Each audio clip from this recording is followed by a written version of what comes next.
أعوذ بالله السميع العليم من الشيطان الرجيم من همزه ونفخه ونفثه إياك نعبد وإياك نستعين۔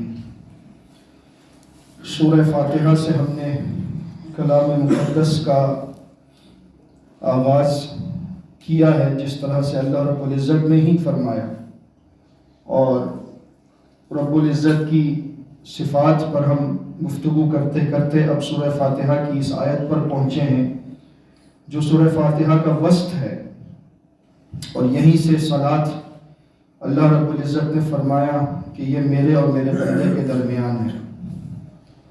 اب جو میرا بندہ مانگے گا میں اس کو دوں گا، لیکن ایاک نعبد و ایاک نستعین یہ رب العزت کی توحید کے متعلق قرآن مجید میں جتنی آیات ہیں، جس قدر آیات ہیں، ان سب کا نچوڑ ہے۔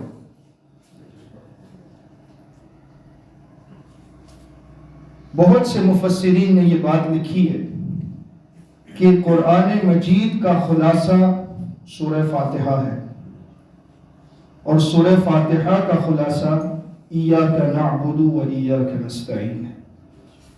یہ اتنی زبردست آیت ہے،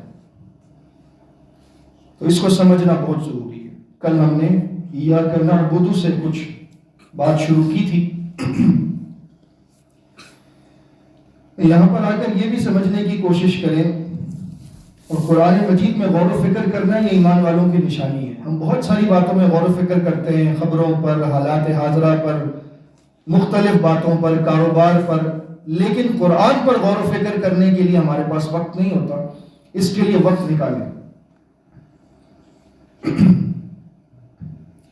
بات یہ ہے کہ سورہ فاتحہ کی ابتدا میں ہم اللہ رب العزت سے جو کلام کرنے جا رہے ہیں اس سب میں ہم گفتگو اس انداز سے کر رہے ہیں کہ سب تعریف اللہ رب العالمین کے لیے ہے جو بہت مہربان، نہایت رحم کرنے والا ہے، روز جزا کا اکیلا مالک اور بادشاہ ہے۔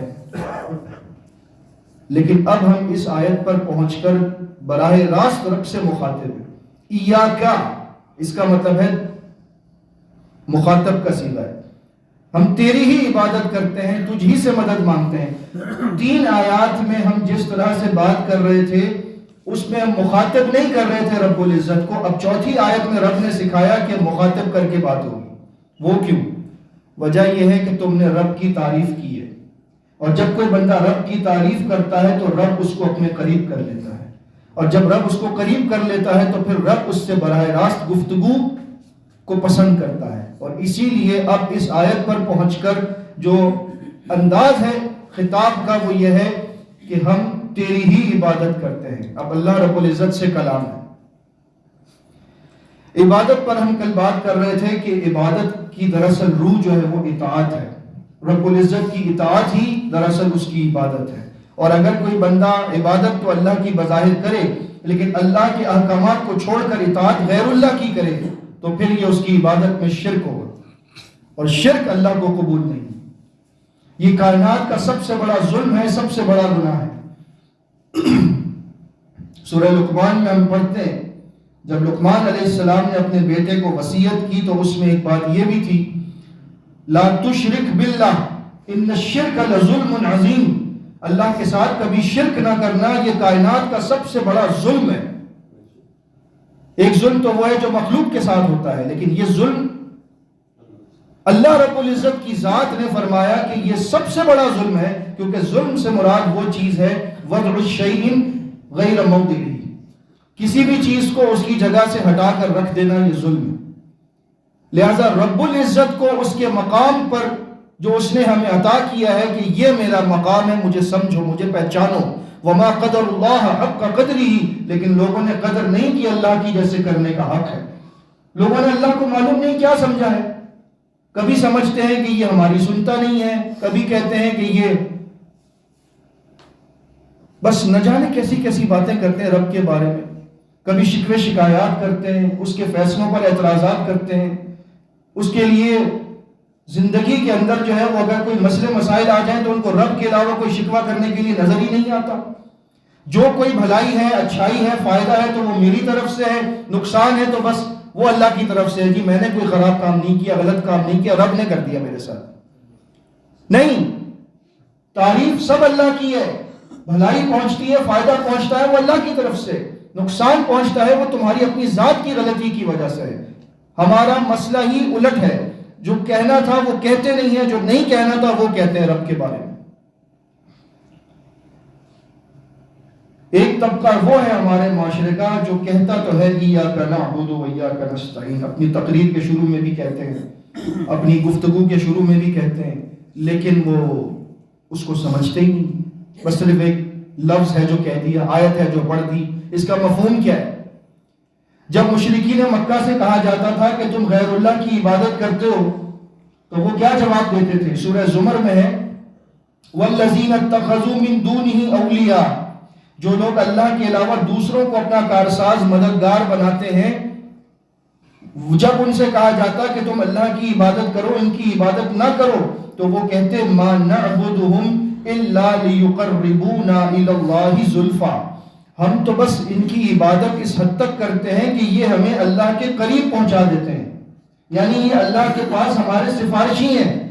آج اگر کسی کلمہ پڑھنے والے سے کہو کہ بھائی اللہ کے علاوہ کسی فوت شدہ بزرگ کو، ولی کو، نبی کو پکارنا یہ اس کی عبادت کے مترادف ہے، صرف اللہ کی عبادت ہوگی، تو وہ آگے سے یہی جواب دیتے ہیں کہ ہم عبادت تو اللہ کی کرتے ہیں، بس ان کو تو ہم اس لیے پکارتے ہیں کہ یہ اللہ کے پاس ہماری سفارش پہنچا دیتے ہیں، ہمارا مسئلہ حل کروا دیتے ہیں.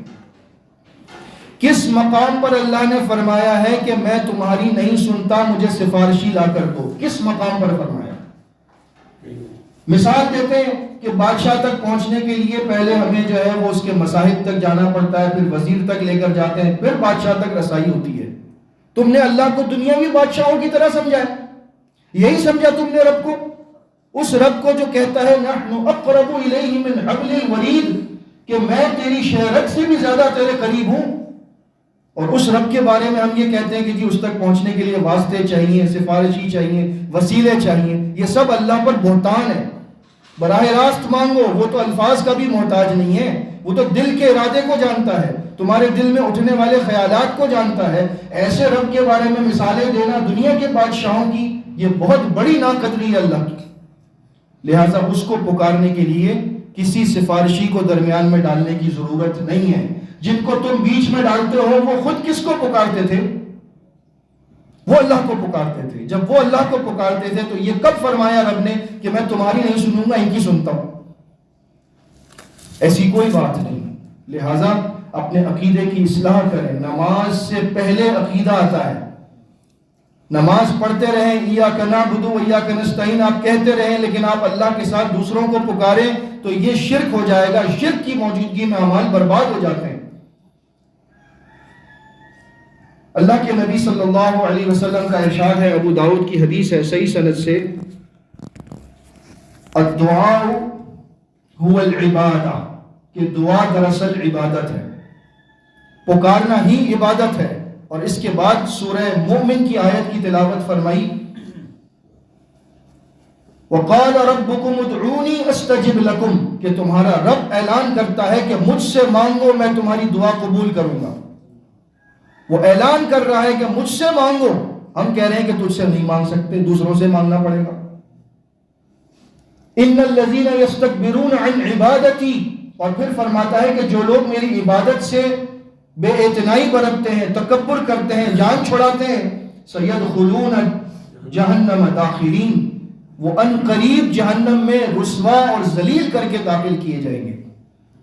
کیا مطلب ہے؟ آیت کی ابتدا میں فرمایا مجھے پکارو، بعد میں فرمایا میری عبادت سے جی چراتے ہیں، تکبر کرتے ہیں. مطلب یہاں پر بھی آیت میں بھی ثابت کیا جا رہا ہے کہ پکارنا ہی عبادت ہے. مجھے پکارو یعنی میری عبادت کرو، کسی اور کو پکارو گے یعنی کسی اور کی عبادت کرو گے، کسی اور کی عبادت کرو گے شرک اکبر ہوگا، شرک اکبر کرو گے تو پھر تمہارا ٹھکانہ جہنم ہے. اتنی واضح بات ہے قرآن کے اندر، اور اسی بات کو نبی علیہ السلام نے کتنے مختصر الفاظ میں فرما دیا، الدعاء هو العبادہ، کہ دعا ہی عبادت ہے. لہٰذا عبادت کا مفہوم یہ بھی ہے کہ صرف اللہ ہی سے مانگنا ہے، اطاعت بھی صرف اس کی کرنی ہے. اور یہی مفہوم آپ کو ایاک نستعین میں ملے گا، جس پر ہم کل انشاءاللہ بات کریں گے۔ اللہ تعالیٰ ہمیں شرک کی تمام اقسام سے محفوظ فرمائے اور توحید اور سنت پر کاربند رکھے۔